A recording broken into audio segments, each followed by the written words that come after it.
capítulo de número 6.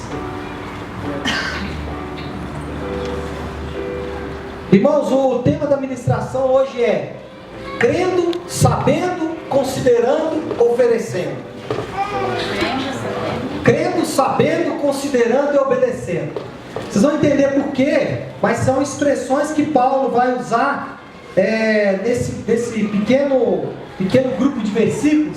Na verdade, o que eu fiz, ao preparar essa palavra ontem, ela ficou com 7 páginas. E eu falei, não será possível eu falar isso amanhã, Então o que farei? Fiz parte 1 e parte 2 de uma vez. Então podem ficar tranquilos, Meio-dia nós pretendemos estar dizendo amém, que o Senhor te abençoe e te guarde, em nome de Jesus, exatamente para fazer tudo com ordem e decência, Mas enfim, Romanos capítulo de número 6, a partir do verso 8. Todos abriram? Se você não abriu, quiser acompanhar, está aqui. Ora, se já morremos com Cristo, cremos, aí é o primeiro, que também com Ele viveremos, sabedores, crendo, sabendo, de que, havendo Cristo ressuscitado dentre os mortos, já não morre, e a morte já não tem domínio sobre ele.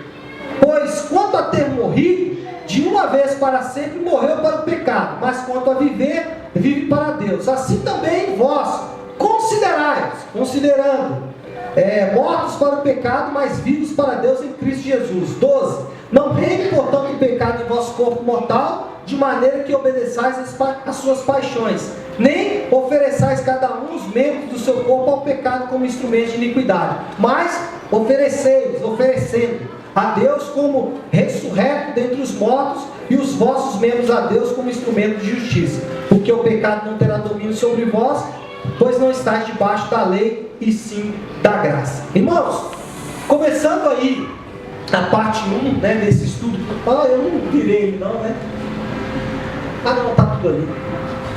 Você virou? Seu cara, obrigado.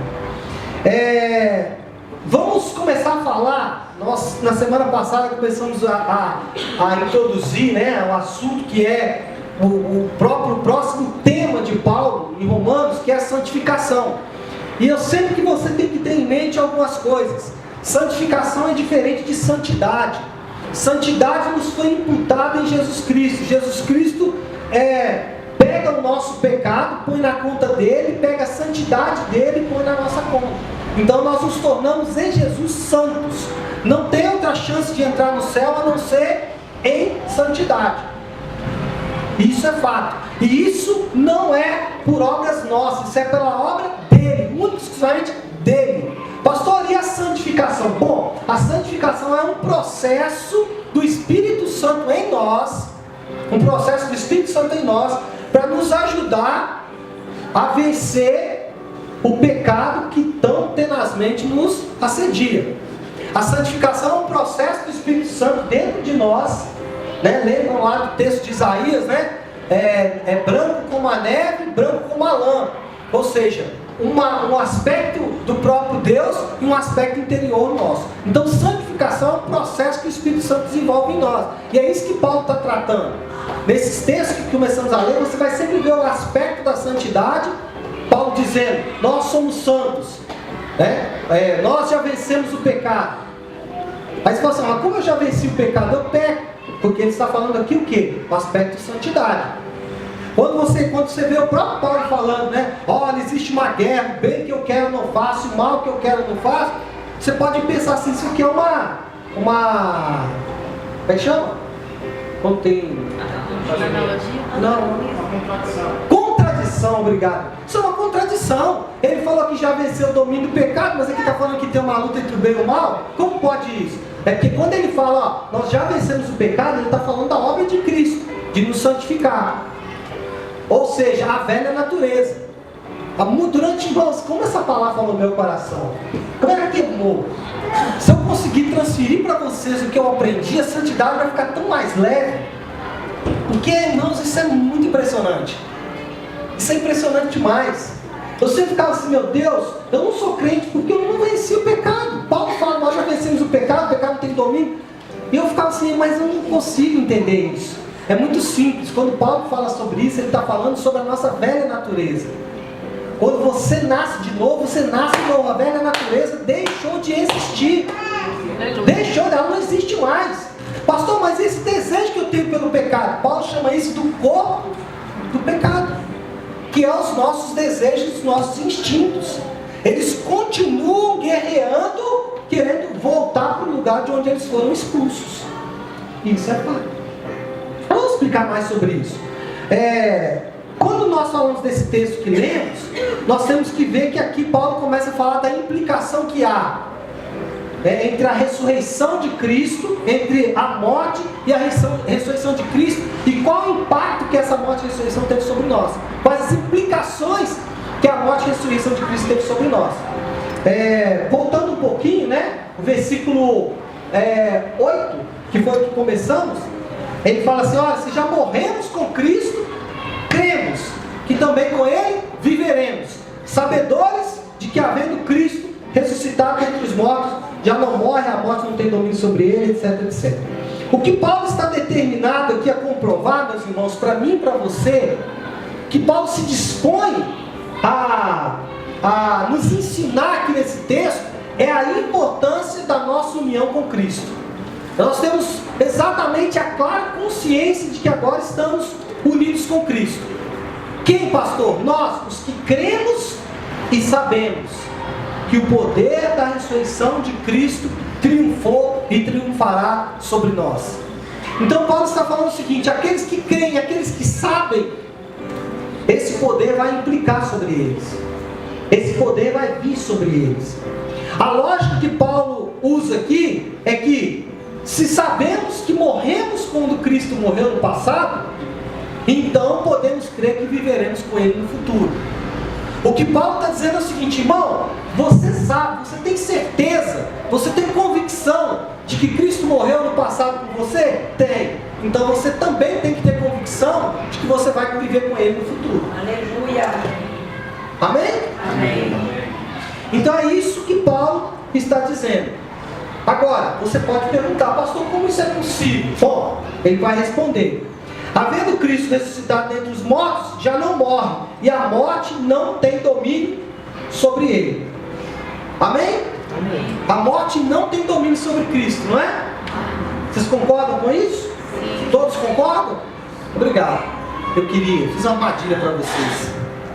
Se você concorda que a morte não tem domínio sobre Cristo, você tem que concordar que a morte não tem domínio sobre você. Meu Deus. Porque na união com Cristo, o que é verdade para Ele, é verdade para mim. É isso que Paulo está dizendo. O versículo 10, ele vai resumir muito bem tudo isso que Paulo falou. O que vai dizer o versículo 10? Pois quanto a ter morrido, de uma vez só, para sempre morreu para o pecado. Mas quanto a viver, vive para Deus. Irmãos, esse versículo vai ser um exemplo clássico do que eu acabei de falar. Olha o poder desse versículo. Quanto a ter morrido, de uma vez para sempre morreu para o pecado. Então deixa eu dizer uma coisa para você de forma muito clara e objetiva: você morreu para o pecado. Amém. Pastor, mas eu peco.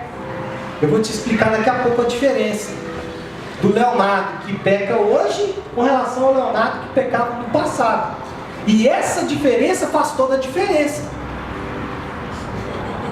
Sendo redundante, essa diferença vai fazer toda a diferença. Daqui a pouco nós vamos entender isso. Bom, a nossa velha vida, a nossa velha natureza, o que nos ligava com o Adão, acabou. Se nós tivéssemos uma igreja bem pentecostal agora, ia ser aquele amém forte, não precisa não. Está tranquilo. O importante é você entender. A sua velha natureza, ela ficou para trás. Aleluia. Ficou para trás. Você nasceu de novo. Amém. Lavar regenerador do Espírito Santo. E isso não vai acontecer na sua vida inteira. Aconteceu uma vez só. Não é um processo. A justificação e a santificação não é um processo. A Bíblia mostra claramente. Esse texto que acabamos de ler. Eu não posso acreditar que a santificação, eu não posso acreditar que a santidade é um processo. A santificação é, mas a santidade não. Amém. Porque se eu acredito que a santificação é um processo, eu vou ser salvo pelas minhas obras. E a salvação não é por obras. O resultado da nossa união com Cristo é que somos mortos mais vivos. Lembra do filme Morto Vivo? Não é igual aquele morto vivo que você é. Mas o resultado é esse. Você já está morto, mas ainda continua vivendo. Aliás, você só vive porque morreu. Amém. Se você não tivesse morrido, você continuaria morto. Davi falou isso comigo ontem. Pai, como que eu explico isso? Eu falei assim, filho, eu vou usar uma frase célebre, dito por um grande homem, e que isso está nos anais da história. Ele pensou, deve ser algum filósofo, alguma coisa. Eu falei assim, essa pessoa disse o seguinte: a pregação da cruz é loucura. Paulo disse isso. Não dá para entender às vezes, né? Como que eu estou morto? Vivo morto. O que você tem que ter sempre em mente é, você tinha uma velha vida, e Jesus Cristo, por sua obra na cruz do Calvário, fez essa velha vida ficar para trás e te deu uma nova vida. Somente por Ele. Bom, pastor, como é estar morto mais vivo? Versículo 11. Assim também vos considerai-vos o quê? Mortos. Então a primeira coisa que você tem que crer, olha que doido isso. Qual que é o tema da pregação hoje? Crendo, sabendo, considerando e oferecendo. Então, hoje eu estou meio atrapalhado com esse tema. Você vai crer na morte e ressurreição de Cristo. Por quê? Primeira palavra é crer. Por quê? Porque eu sei que Ele morreu no passado e eu sei que eu vou viver com Ele. Agora o que você vai fazer? Você vai se considerar o quê? Morto no pecado. Esse peso ele precisa sair de cima de você. Por que devemos nos considerar mortos se já somos mortos? É a pergunta que talvez você está fazendo. Bom, porque estar morto para o pecado, irmãos, é um privilégio. Ou se você quiser usar um outro termo, é um direito legal. Estar morto para o pecado não é uma escolha que você faz. Não é dizer assim, eu quero estar morto para o pecado. Não. É um direito adquirido por Cristo na cruz que Ele compartilha com você. Já ouviram falar na herança de Cristo? Já ouviram? Tem gente que acha que vai ser um baú de joias, né? Preciosas. Para quê, irmão, que você precisa de joia? Você vai ter toda a riqueza à sua disposição, não é riqueza nenhuma. Aleluia! Bom, pastor, qual é a herança de Cristo? É essa. Ele adquiriu um monte, olha que doido isso, irmãos, ele adquiriu um monte de coisa lá na cruz. Justificação, regeneração, santificação, redenção. Adquiriu aquilo tudo. Adquiriu aquilo tudo. Comprou. Pagou com o sangue dele. E aí o que ele fez? Ele pegou o seu nome, o meu nome, e escreveu debaixo do testamento. Eles fazem parte dessa herança. Bom, vamos seguir aqui, né? O problema desse direito legal de estar morto para o pecado é que tem gente que simplesmente não percebe esse direito. Tem gente que simplesmente não se dá conta de que já está morto para o pecado. Por exemplo, dá um exemplo aqui bem tosco, tá? Você tem lá na sua conta de fundo de garantia um grande valor a receber. Mas por outro lado você não pode acessar aquele valor. Você passa um aperto financeiro. Pastor, eu não gostei muito desse exemplo. Ok, então vou te dar outro. Os historiadores contam, isso talvez no Brasil aconteceu, mas eu vou citar as fontes americanas porque foi quem eu li. Que aconteceu um fenômeno quando a abolição da escravatura chegou nos Estados Unidos. Isso lá foi gradual. Não foi como o Brasil, né, que numa lapiseirada, né, numa canetada, sei lá, uma penada, né, foi a abolição. Lá foi gradual, porque os estados lá tinham independência, enfim. À medida que se chegava as notícias nas fazendas de que os escravos estavam livres, aconteceu uma coisa interessante. Principalmente os mais velhos, eles comemoravam, sou livre e tal, bebia, né, acordava no outro dia e procurava o Senhor. O que eu tenho que fazer? O dono da fazenda falou, meu filho, você é livre. Mas o que é ser livre? sei que eu tenho que catar o algodão, trabalhar. Sabe o que é o pior? Assim a gente às vezes. É verdade. Ai. Ai. Não, eu vou te falar uma aqui do Martin Lloyd Jones, que eu tenho muito tempo que eu não cito ele, né? E ontem eu falei, não, vou pegar uma frasezinha dele sobre isso, porque eu estou com saudade dele, do velho porreta. Olha o que ele diz. Esse texto mostra que independente do que eu sinto ou das minhas experiências, Deus nos diz aqui pela sua palavra que se estamos em Cristo, não estamos mais debaixo do reino e do governo do pecado. Amém. Ele está dizendo o seguinte, irmão, não importa o que você sente, não importa se você tem uma experiência, se você fica acusado, se o pecado te condena, não importa, a palavra de Deus está dizendo que você não está mais debaixo do reino, do governo do pecado. Ele continua. Se eu cair em pecado, dizendo ele, se eu cair em pecado, como acontece, agora que vem a pancada. Se eu cair em pecado, como acontece, é fato com todos nós, é só porque não percebo quem sou. É só porque eu volto a ser escravo. E aí, Senhor, o que eu tenho que fazer? É só porque eu não percebo quem sou. E aí ele encerra, né, essa frase dizendo assim: perceba-o, reconheça-se e considere isso. Bom, por ser escravo do pecado, aliás, desculpa, você pode ser escravo do pecado na prática. Olha que louco isso. Você pode ser escravo do pecado na prática, mesmo que não seja no sentido legal. Você já tem a abolição da escravatura, mas você quer voltar a ser escravo. Então, na prática, já existe uma lei te liberando, mas você não quer. É isso que esse texto está dizendo. Assim, irmãos, o maior segredo, que doido isso aqui. O maior segredo de uma vida santificada está na mente. Meu Deus. O maior segredo de uma vida santificada não está em práticas de santificação, porque isso é salvação pela obra. A maior prova de santificação, a maior vida santificada está na mente.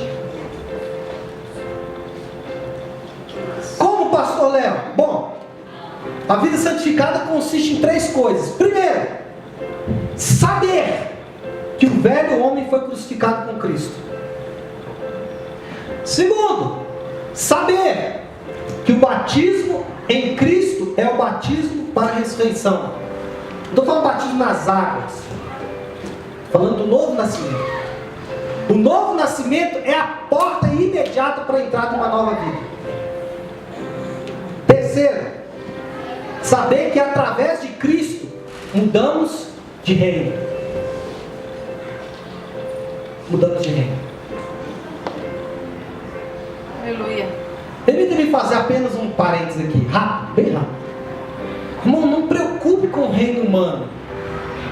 Não preocupe com o governo humano. Sinceramente, irmãos, com o coração bem sincero, vocês que são brasileiros como eu, talvez tenham mais ou menos a mesma idade que eu, talvez um pouco mais novos, outros um pouco mais velhos. Vocês acreditam que Bolsonaro, ou Haddad, ou Alckmin, ou Ciro vai mudar alguma coisa?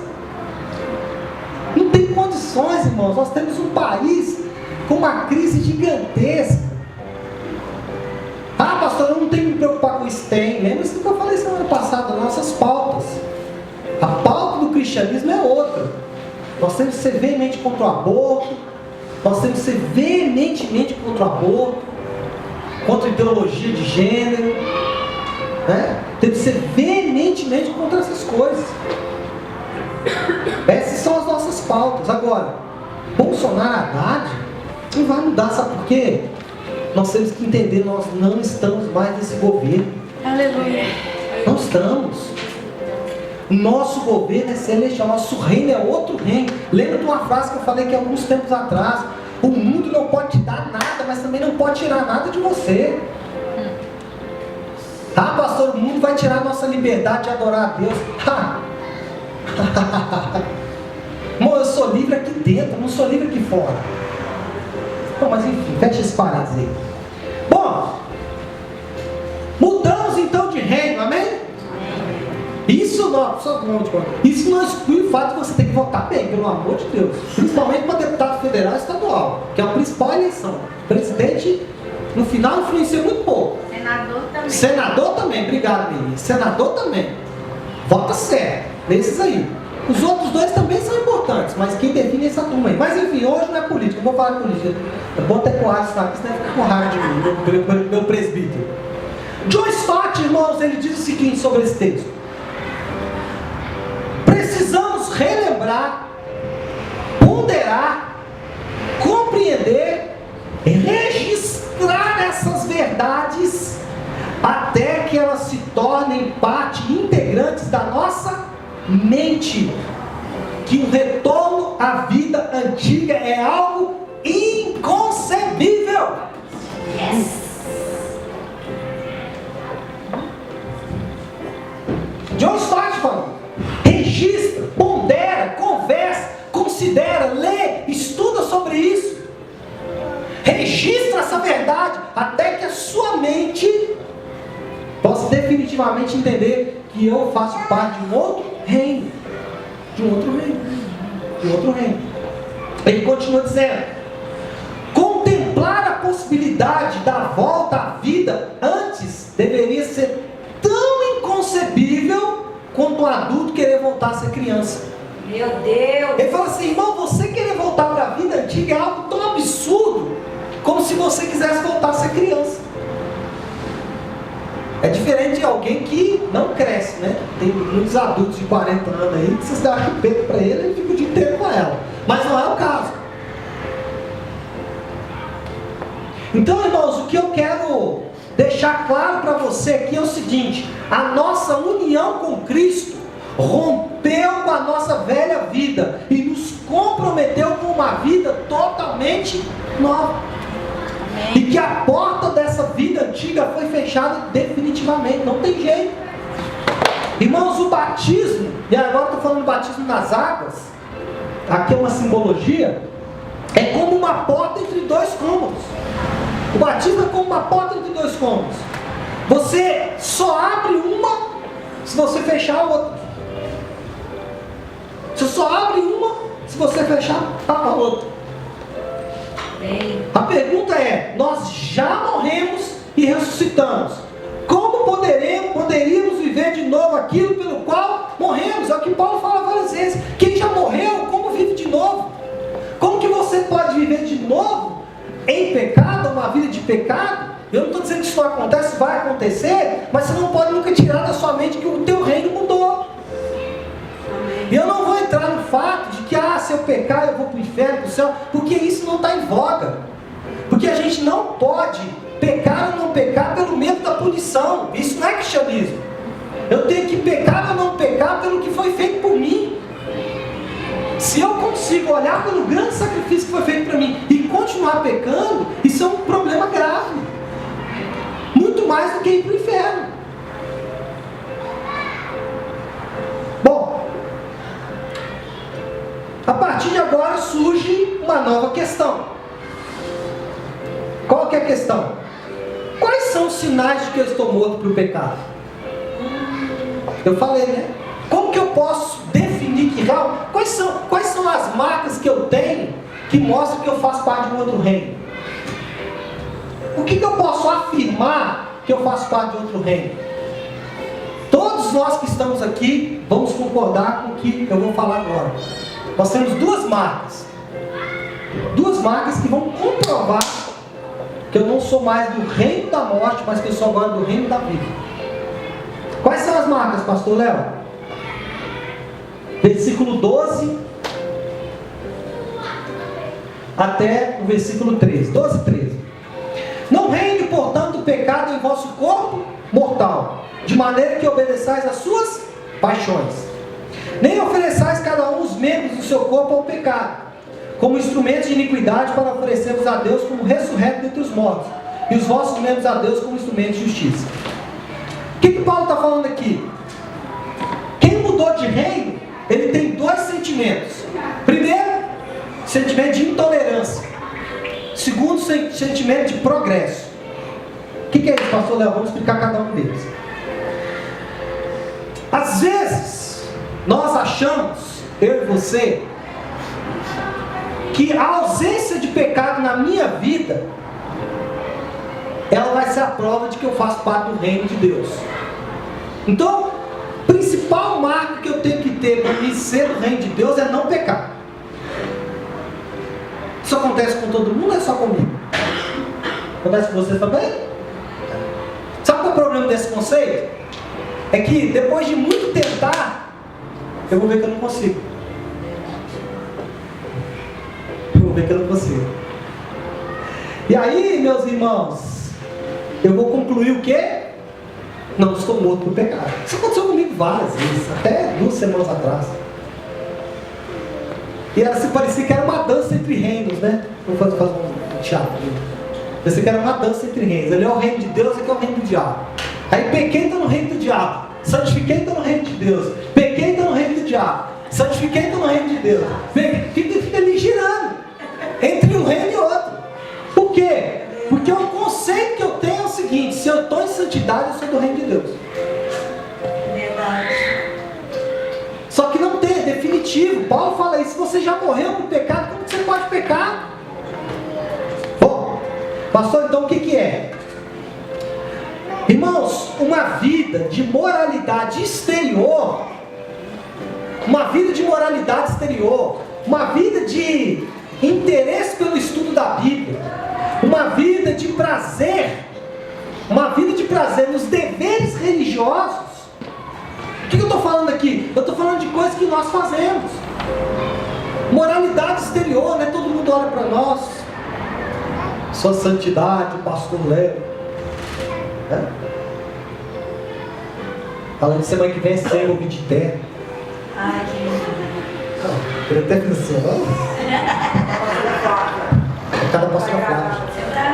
Bom, que bobagem. Porque eu estava falando, sua santidade, pastor. E a gente olha as pessoas, porque a gente acha que uma vida, olha só que doido isso, a gente acha que uma vida de moralidade é o que determina que eu faço parte do reino de Deus. Ou senão, uma pessoa que lê muita Bíblia, fulano conhece a Bíblia, hein?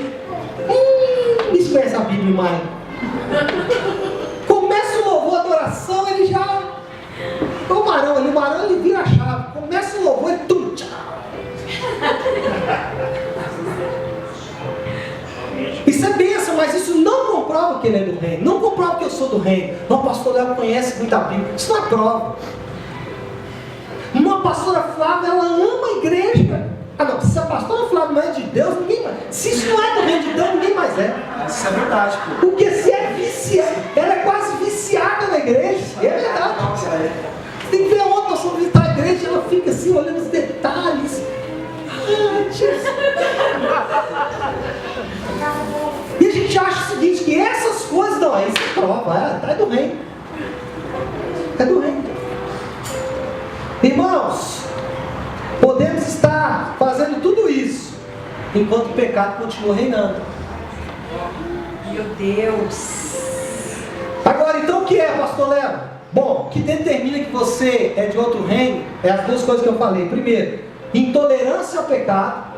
Segundo, progresso em vencer o pecado.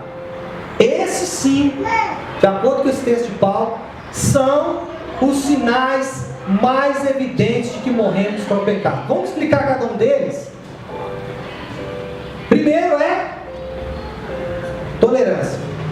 Ou seja, viver uma vida em pecado ou na prática do pecado, que é o que acomete cada um de nós, significa então o quê? Primeiro, tolerar. Irmãos, os cristãos podem até pecar, né? E é interessante que quando Jesus fala assim, né, quem não tem pecado que atire a primeira pedra. E qual que é a primeira reação que nós temos? Vamos fazer aqui uma análise Todos aqui agora vão passar pelo confessionário para confessar os pecados. Sabe o que Jesus falou? Quem não tem pecado que atira a primeira pedra? Porque o único que tinha direito de atirar a pedra era ele. Que era o único que não tinha pecado. Meu Deus! E não é que ele não tinha pecado na prática, ele não tinha semente do pecado. Mas a gente gosta da listinha humana, né? Quais são os seus pecados aí, Gabriel? Além de chamar Jesus de Jesus, tem mais algum outro? É Jesus, né? Tem 2. Bom, vamos lá. Irmãos, nós podemos até pecar. Isso vai acontecer, mas o pecado vai nos afligir, nos repugnar. Ou como diz o pastor Márcio, não tem paz para pecar. Isso mostra que você é de outro reino. Que aquilo para você era comum. Como diz o Marão, a Babilônia era um lugar, né? Agora você vai na Babilônia e fala assim, mas eu não sou daqui mais. Eu não consigo mais, me aflige, me assola, me deixa mal, entro em crise, choro, deito no chão, passa mal, tem ânsia de vômito, sei lá, com as reações que você tem. Isso mostra que você é do reino de Deus, irmão. Que você não convive mais com aquilo ali. Aquilo ali jamais, entendeu? Não é nem que não te agrada, é que às vezes até agrada, porque o corpo do pecado, ai, agora eu até falar alguma coisa de alguém, vai falar de mim, agora eu vou ver uma pornografia. Aí começa, e daqui a pouco você fala, era assim que acontecia comigo. Eu não tinha, nem terminava de ver, eu nem terminava o pecado. O pecado nem se concretizava. Por quê? Porque imediatamente o reino, a nova natureza falava, incompatível. O sinal de alerta já tocava, tem, não dá, você não vai viver isso mais. Porque você é de outro reino. Isso é libertador, não é, irmãos? Muito. Meu Deus. Isso queimou meu coração. Porque eu falei, eu sou do reino. Eu sou do reino. Porque isso acontece comigo. Porque eu peco, irmãos, por incrível que pareça. Você não é pastor? Pois é. Pastor peca porque é homem.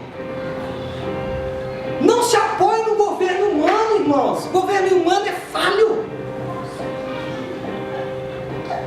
E aí, pastor, quando você mente, irmãos,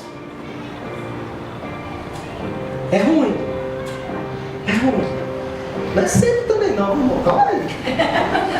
Não é assim, distribuição gratuita de mentira, não. Calma.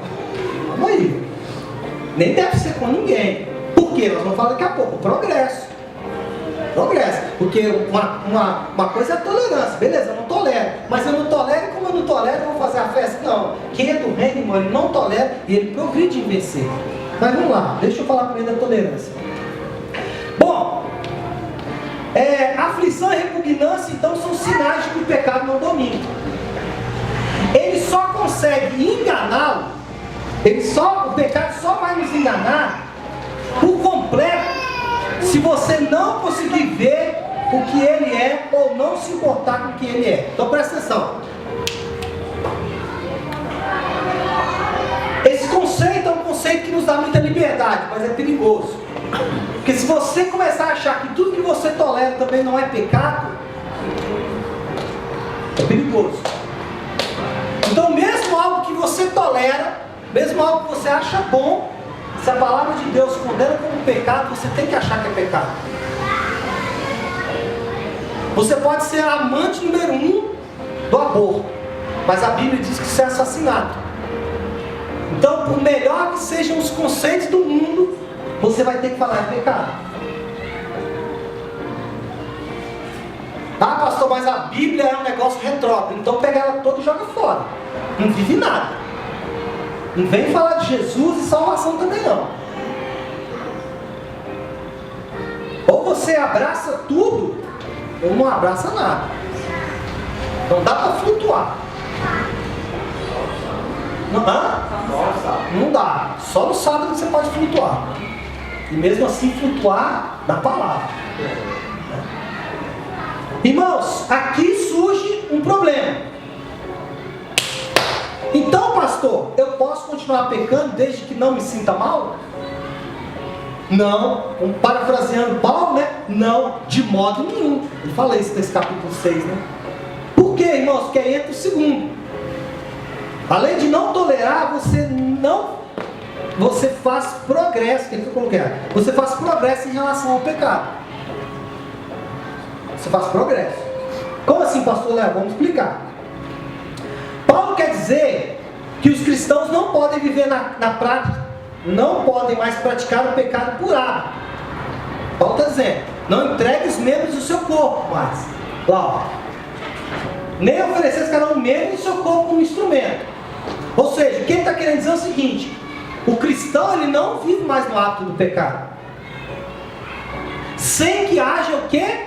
Uma diminuição até a completa aniquilação daquela prática. Então a primeira coisa que fala, não, eu sou do reino, é a intolerância. Eu não tolero mais.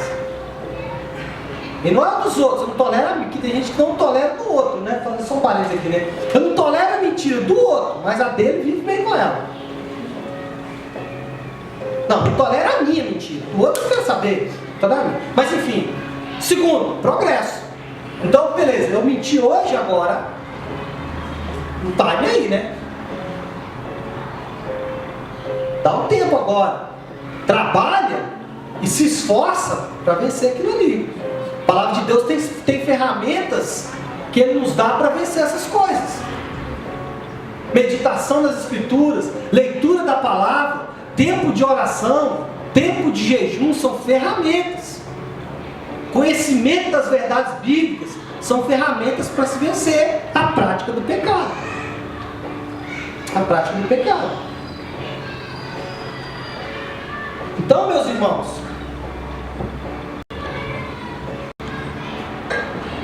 quando nós cedemos o pecado, isso vai acontecer, infelizmente, nós não conseguiremos permanecer nele permanentemente. Ele vai acontecer, mesmo que seja algo que você é viciado, como a mentira, por exemplo. Ela vai acontecer de novo? Vai, mas você vai ver que vai ser em menor escala. Precisa ser. Precisa ser. Então, meus amados irmãos, resumindo essa parte, tá, calma. Paulo não está dizendo que os cristãos não podem cometer atos isolados de pecado, nem mesmo que não podem lutar contra pecados habituais. Não é isso que ele está querendo dizer. Mas que não podem continuar residindo no pecado. É o que Paulo está dizendo. O que vai provar isso? A sua intolerância ao pecado e a sua capacidade de progredir em vencer aquele pecado que é habitual. E se você cair naquele pecado que você já está procurando vencer, você vai se levantar, porque você vai ser afligido pelo Espírito de Deus. Você vai ser, como a crentologia gosta de dizer, o Espírito Santo vai incomodar, né? Vai te convencer de que aquilo que você está fazendo não é bom, né? E aí você vai gradualmente tendo uma mudança de atitude, até que aquela atitude, aquele hábito, ele seja completamente extinto. Isso varia de pessoa para pessoa. Tem pessoas que têm mais facilidade. Eu conheço pessoas que venceram vícios assim, da noite para o dia. Eu não estou mais, acabou.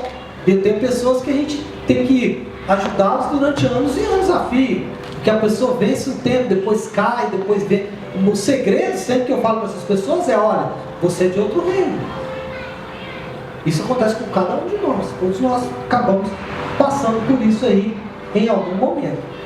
O que nós temos que entender é que não podemos continuar nele deliberadamente, sem sentir repulsa ou sem que haja uma diminuição.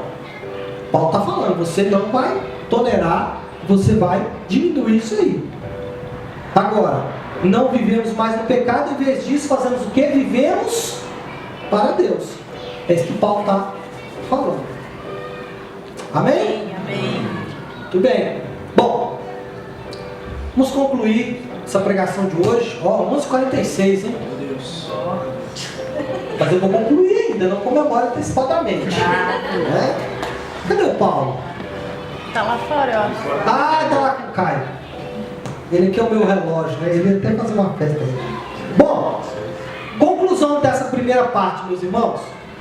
Devemos saber, buscar compreender e considerar o que foi feito por nós. Paulo, ele nos convoca a nos rebelarmos contra o pecado. Somos livres, rompemos com a velha vida e entramos pelo batismo em uma nova vida totalmente diferente. Isso é fato. Isso é fato. Pode um cristão nascido de novo viver como se ainda continuasse nos seus pecados? Pode. Pode. Pode. Até pode, mas por um tempo. Porque ele vai ser afligido, vai ser incomodado com aquela situação. Vai começar a sentir repulso por aquela situação. Mas, quando ele se lembrar de quem ele é, ele pode até viver, mas quando ele se lembrar de quem ele é, e principalmente quando vier, por isso que o batismo é importante, porque você se lembra, olha, naquele dia, aquele dia foi um símbolo, minha vida começou ali. Então, quando ele se lembrar de quem ele é e do seu batismo como símbolo de uma nova vida e da união com Cristo, ele vai querer viver em conformidade com o seu compromisso. Então, o que vai acontecer? Ele pode até viver uma vida de pecado, mas em algum momento ele vai se lembrar de quem ele é. Em algum momento, aquela lembrança virá sobre ele. Alguma coisa, alguma palavra, algum momento na igreja ele vai se lembrar. E essa lembrança vai fazer ele cair em si. Cair em si. Bom, aplicação. Apenas duas. Se dividem em 4. Primeira, meus irmãos, a primeira é muito simples. Existem pecados que você aprendeu a tolerar? Jesus. Ah, pastor, eu sei que é errado, mas é. Tá ali na Bíblia, né, pastor? Mas Deus entende. Ai, tem uma frase que eu gosto. Você é crente puro, irmão. Você é evangélico. Deus conhece meu coração. Santo só ele. Ele conhece tanto que ele te deu um novo. Ele falou, não presta nada aí, arranca e joga fora. Nem a artéria nós vamos aproveitar. Quais os pecados você aprendeu a tolerar? Irmãos, olha para mim aqui um instante. O cristianismo é o maior programa de inclusão social que o mundo já viu. Sabe por quê? O cristianismo fala assim, todos somos iguais, pecadores. Você é rico, pecador. Pobre, pecador. Branco, pecador. Negro, pecador. Alto, pecador. Baixo, pecador. Magro, gordo, mulher, homem, criança. Criança pecador? É, nasce com semente. O maior programa de inclusão social do mundo chama cristianismo. Pôs todo mundo no mesmo barco, mas não os deixou lá. Essa é a mensagem do Evangelho. Independente de quem você seja, tem salvação para você. Amém. Diante disso, meus amados irmãos, o que você tem tolerado, você sabe que não condiz mais com o compromisso assumido. E tem gente nessa hora que pula fora. Ah, pastor, não assumi compromisso nenhum. Não sou batizado, não faço parte de igreja. Pior. Conhecendo a palavra, não assumiu o compromisso? Pior. Deveria ter ficado caladinho e fingir de bobo, né? Opa, deixa eu fingir de bobo.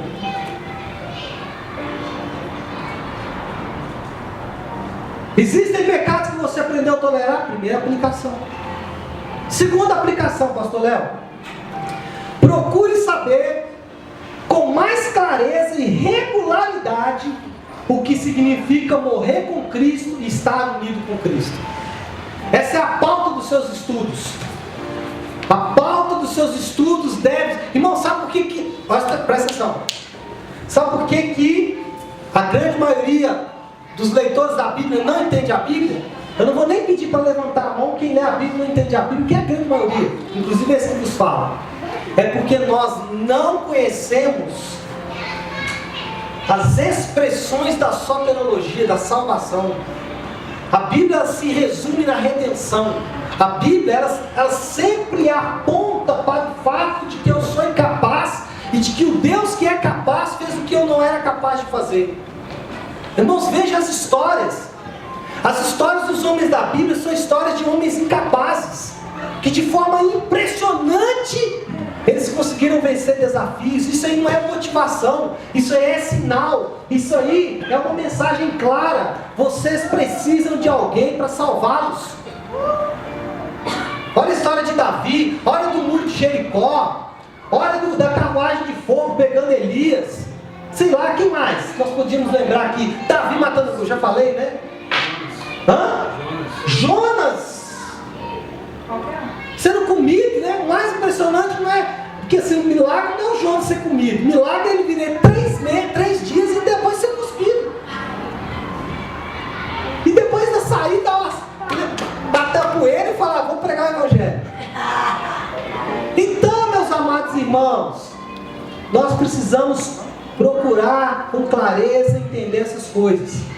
E aí nós precisamos ter uma atitude positiva e proativa contra o reino do pecado, que nós já saímos dele. Nós vamos ter uma atitude positiva e proativa. Pastor, o que é uma atitude positiva? Aprendi ontem. O pessoal que mexe aí, a Lídia deve saber, né? É uma atitude positiva, né? O que é uma atitude positiva? Acho que a Paulinha também sabe, né? Psicóloga da área de recursos humanos. O que é uma atitude positiva, pastor Léo? É a motivação correta. Irmãos, aqui é a chave do negócio. Eu preciso ter uma atitude positiva com relação ao pecado. O que é isso? Não é negativa. O que é negativa? Se eu pecar, vou para o inferno. Isso é negativo. Se eu pecar, ele vai me bater. Ah, Deus vai me corrigir. A mão de Deus é pesada. As consequências serão gravíssimas. Isso é atitude negativa. O que é atitude positiva? Olha como que é lindo isso, irmãos. O que é atitude positiva? Eu não peco por causa do grande amor dele. Ai, meu Deus. Eu não peco, não é para não ir para o inferno para sofrer as consequências. Eu não peco por causa do grande amor dele.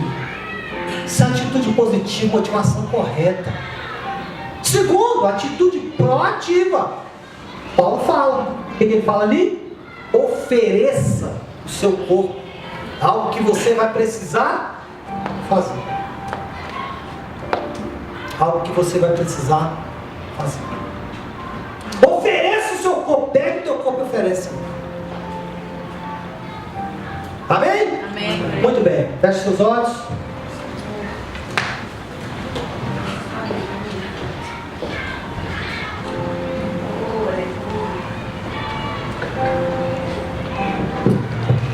Pai, essa é a tua palavra. Senhor, nós nos deleitamos no teu rio nessa manhã. Obrigado por esse pão fresco, esse pão novo servido, Pai, ao nosso espírito nessa manhã, por esse alimento. Obrigado, Pai, por essa liberdade que o Senhor nos põe nessa manhã. Senhor Deus, quantas vezes nós queremos fazer coisas para provar e comprovar que somos do teu reino, quando o que nós precisamos entender é que já somos pelo teu grande amor, pelo teu sacrifício naquela cruz, pela tua morte e ressurreição. O Senhor nos levou, nos transportou para o teu reino. Qual reino? O reino do teu amor. Pai querido, Senhor, se nós pudéssemos, Pai, nós nunca mais pecaríamos. Se nós tivéssemos consciência dessa palavra, trabalharíamos todos os dias para nunca pecar. Mas sabemos, Pai, que muitas vezes não conseguimos. Não conseguimos, Pai. Isso demonstra mais ainda o seu amor, mesmo sabendo, Senhor, que nós não conseguiríamos, o Senhor, mesmo assim, nos transportou para o teu reino. E por isso nós te adoramos e te damos toda a honra e toda a glória, em nome de Jesus.